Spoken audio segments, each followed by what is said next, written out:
Hey there, hello, ho there, it's Jeff Cutterdon and welcoming you to another Degrassi video. And today we are looking at the top 8 redemption arcs in Degrassi history. Now, I try as I might, I couldn't think of more than 8 redemption arcs. So I actually did a Reddit post and I got some people and all that. So added on. Okay, so anyway,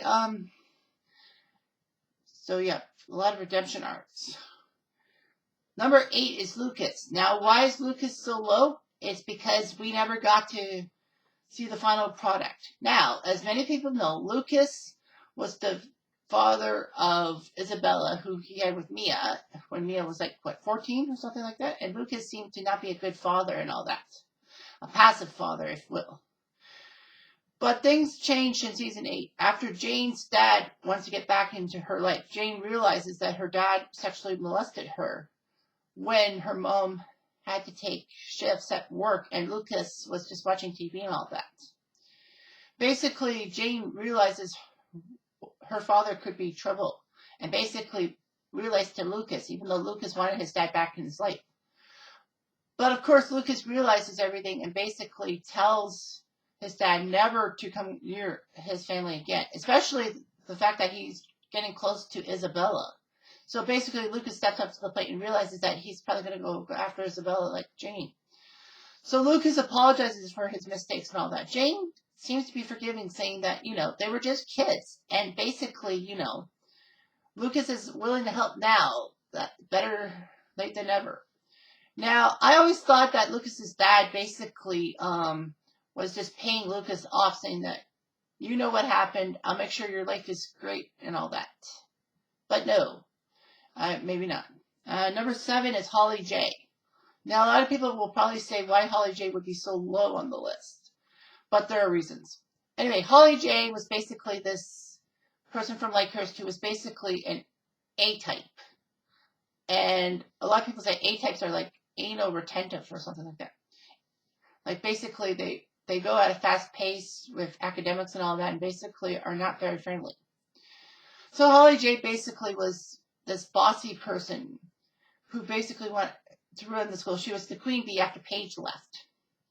And basically, why Holly J was mostly hated was because of her relationships and basically her personality being such stuck-up prude. But her worst crime, in my opinion, is how she treated Anya. I like Anya very much. Anya's a decent character and all that. But basically, Holly J was treating Anya like a servant, if you will. Obviously, I'm not going to say the other word because that's a little bit offensive. So, anyway, yeah, it seemed that Holly J had Anya by the throat, if you will. But basically, a couple of plots to hurt Holly J helped.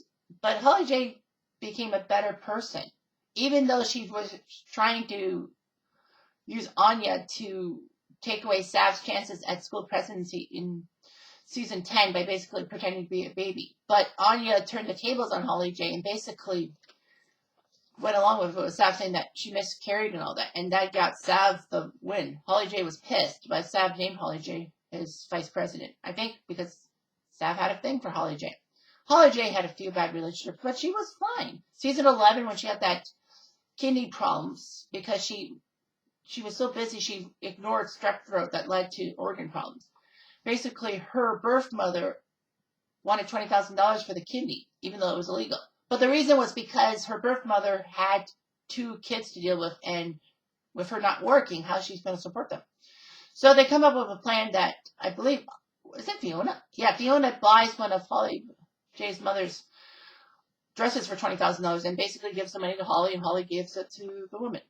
Kind of creepy, but I mean, Holly J needed a kidney. Yeah, Holly J was a decent person and less hated. Number 6 is Jay. Now, I hate Jay so freaking much. I just can't stand him. To me, he's the biggest scum in Next Generation. Peter, you can probably say too. Like, I could have said Peter. I should have said Peter. But the fact is, Jay was done so after season 7. Peter was like season 8 and 9. So, like, yeah, So Jay, I really hated Jay because basically of his bossy attitude. in season 3, he's introduced as a guy who basically admires Sean's toughness and puts Sean in his gang. And then, of course, Sean steals stuff to impress his new friends. And basically, Jay basically brags about how Sean is one of them to Emma. Season 4, Jay is part of the group to try to remove Rick from Degrassi. Now, the problem is Jay had no involvement in the Terry situation in season 3. I mean, Spinner bullying Rick was because of him and Paige upset that Rick would physically harm Terry. And, I mean, Alex also, but Alex had a reason because of her mother's ex-boyfriends being abusive and all that. She didn't like abusive men. Fair enough. So anyway, Jay basically was with Alex and Spinner. They were the only 3 to the end to try to destroy Rick. And, of course, Jay's the one who planted a couple of seeds in Rick's head. First seed was basically telling Rick everything was cool before the tiebreaker of Whack Your Brain, so that Rick would not see the paint and feathers coming. And then number 2 is Jay talking to Spinner and basically talking about how Jimmy set the whole thing up being an inside man. And it was perfect, and Spinner went along with it. Jay basically was pushing Alex and Spinner never to confess their roles in Jimmy's shooting and all that.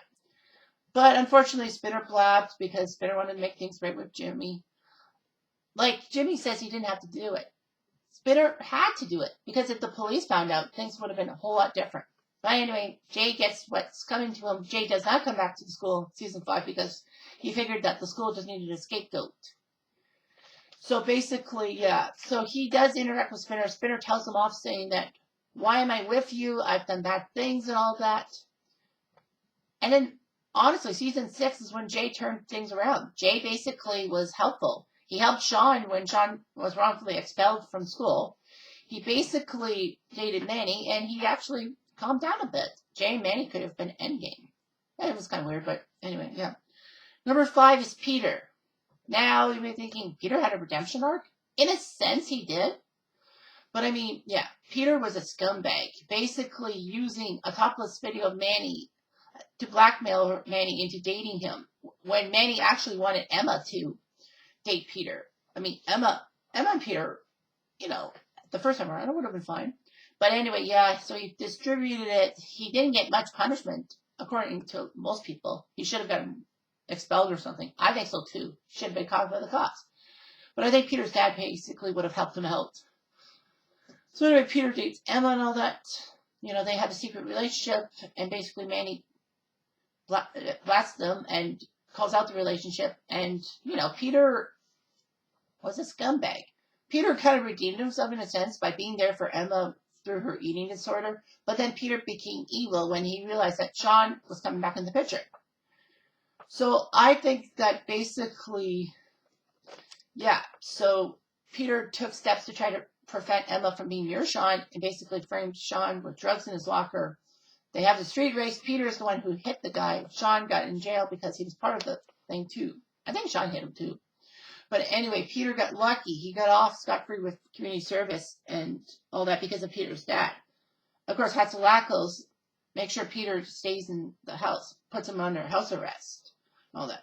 Basically, Peter sneaks out thanks to Emma, and Emma realizes that Peter put a mask in her locker, even though Emma didn't tell Peter her combination.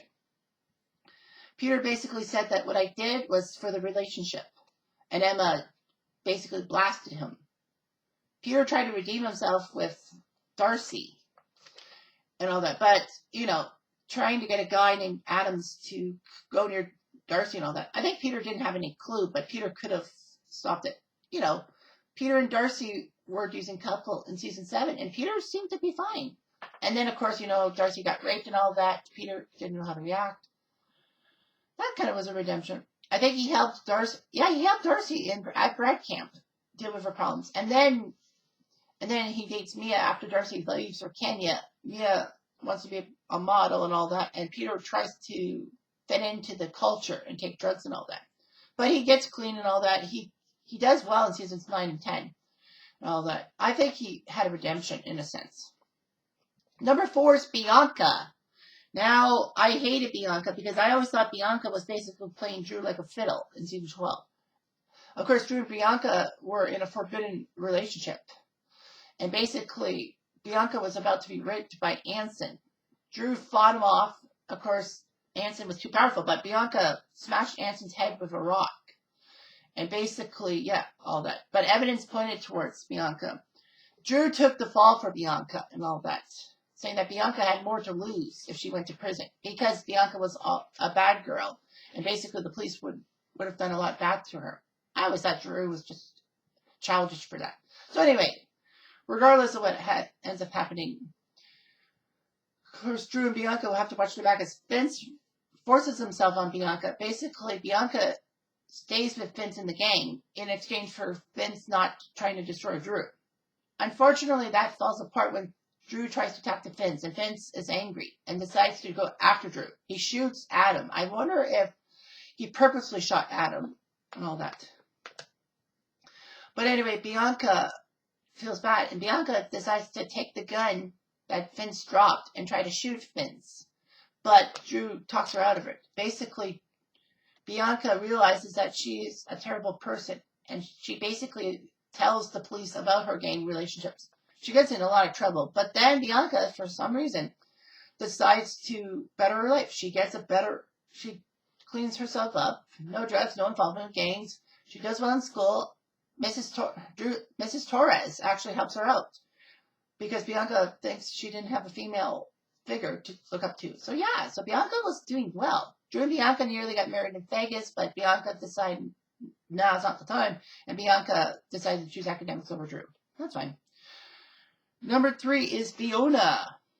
Fiona was basically brought in season 9 with her twin Declan and all that. So Fiona was fine and all that. She was the daughter of a diplomat, and she basically had fun. But then when she went back to New York, she met a guy named Bobby, and Bobby was basically abusive as hell. He was just as bad as Rick was towards Terry. So basically, Fiona decides to drink to forget her problems, and that leads to trouble because that's almost always what happens in these things. So anyway, what am I thinking? So anyway, Fiona, her alcoholism actually ruins her trial against Bobby, her case against Bobby, because, Bobby's group knew that Fiona, if she couldn't control her alcohol, basically she would be in trouble and Bobby would be off scot-free. But I think Bobby got trouble. But Fiona had alcoholism. She had troubles trusting men and all that. She came out as lesbian, too. I doubt that it was because of the guys hurting her that she decided to turn. It's kind of like Paige. When she came out, season 5, I was questioning, and I'm like, was Paige really gay? Or was Paige could have been questioning, LGBTQ with a Q. I'm like, or maybe season 4 basically taught her that men were bad, but I don't think so. I think it was something else. So anyway,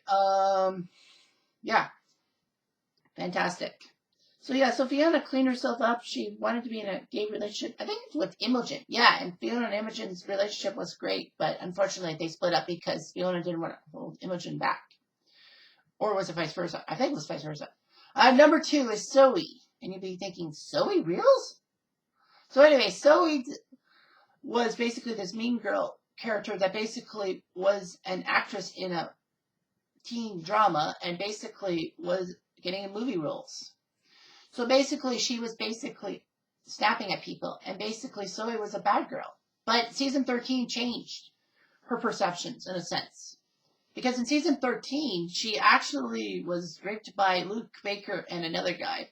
Zoe didn't know what to do about it. But basically, Zoe did the right thing by confronting Luke and basically suing him, saying that he raped her with the other friend. So basically, Zoe gets some powerful testimony, which was great and all that. Luke and his buddy get put in juvie. Yeah, gets put in juvie. Mostly because of Becky's testimony. But the fact is, Becky's testimony was basically Luke told her about the things. So Becky used it against Luke. I think if Luke had kept silent, Becky might have kept silent. But anyway, Zoe basically was this mean girl. Maya confronted her. Basically, Zoe cyberbullied Maya, and Maya got in trouble for retaliation. Why? Maybe it was a school board thing. So anyway, Yeah, so Zoe was actually a decent character. But then season 14, she became a jerk again.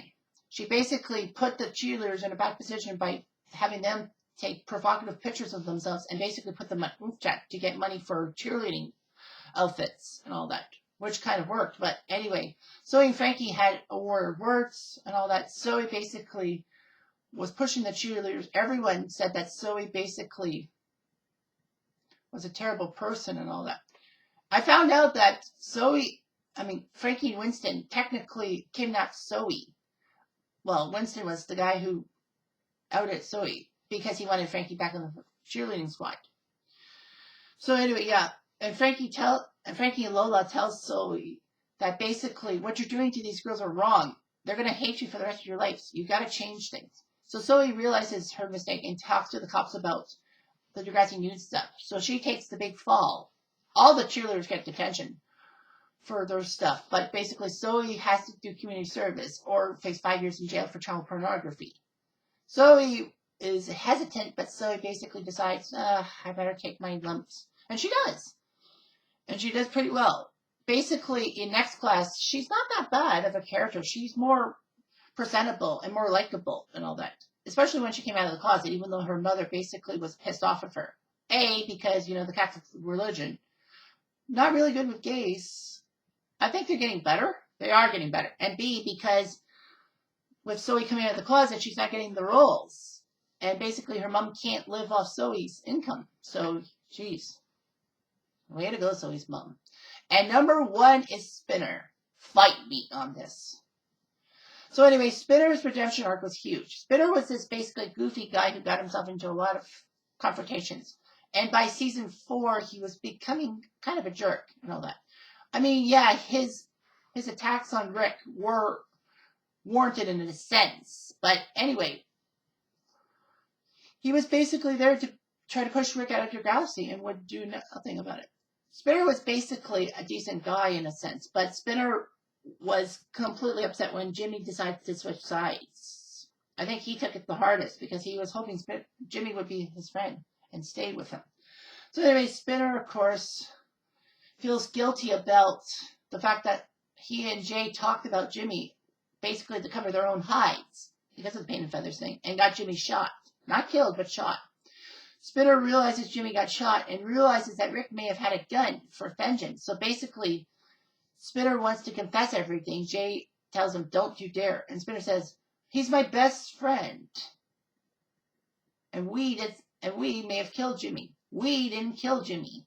And he's not going to be your best friend, dead or not. So anyway, Spinner has guilt issues and all that. Doesn't come to see Jimmy in the hospital. And it was weird that Jimmy actually said, no, I should be there for you and your problems. But anyway, things worked out for the best in a sense. But regardless of what happened, Spinner basically comes clean about everything to Jimmy, saying he owes Jimmy an explanation. Unfortunately, that gets him in trouble. Jimmy basically blasts him for his role and all that. Rightfully so. Spinner then goes to Hatzalakos and confesses everything. But let it be known that I think Hatzalakos knew what had happened and all that because, Jimmy told the whole school and all that. I think Hatzalakos was waiting for Spinner to confess, and if Spinner didn't confess in a set amount of time, she was going to go after him. So anyway, Spinner outs Jay, but not Alex.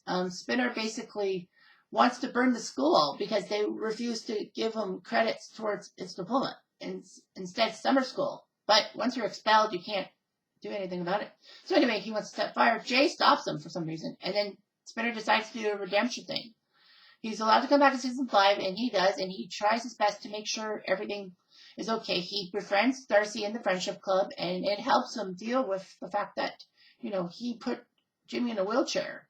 And the fact of the matter is he feels guilty about his stuff. Unfortunately, Darcy became hypocritical in a sense, so Spinner dumped her, but Spinner did well.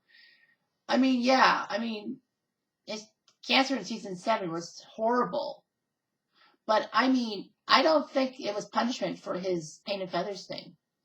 Spinner took it with a grain of salt. And Hatzalakos told Spinner, you need to stay home and rehab. Don't worry about things. You're not going to fail. There's no punishment for you. Yeah, because I think because Spinner got expelled and all that, House Uncles didn't want to keep things. But yeah, Spinner became decent. He even married Emma for some reason. But anyway, that's all I've got for redemption songs. Thanks for watching this video and have yourself a good